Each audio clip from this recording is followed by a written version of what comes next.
What should have been a routine landing at LaGuardia Airport turned into a national tragedy. Let's dive into the frantic final seconds just before this catastrophic runway collision happened. Here's what happened. A passenger jet, going over 100 miles an hour, slammed right into a fire truck. The impact was just devastating. It killed both pilots and injured dozens of people on board. So you gotta ask, how could this possibly happen? Well, it started with another flight declaring an emergency. A fire truck racing to that emergency was given the green light to cross a live runway. And at that exact same moment, the Air Canada jet was literally seconds from touching down on that very runway. And get this, the plane's speed at impact was 105 miles an hour. For the passengers, it was a loud boom followed by what they called terrifying silence.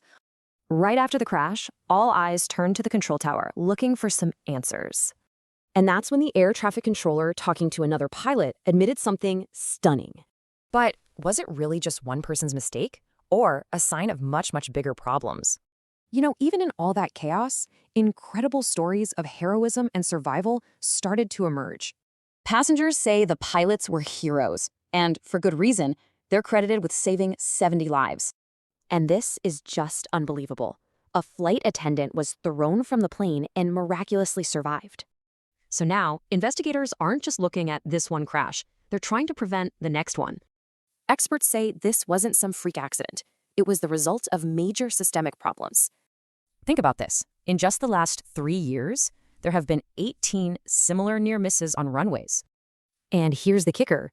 The technology to prevent this kind of human error, it already exists. This whole tragedy really forces us to ask a very tough question about aviation safety. The goal here is simple, but it's absolutely vital. Make the runway just as safe as the sky.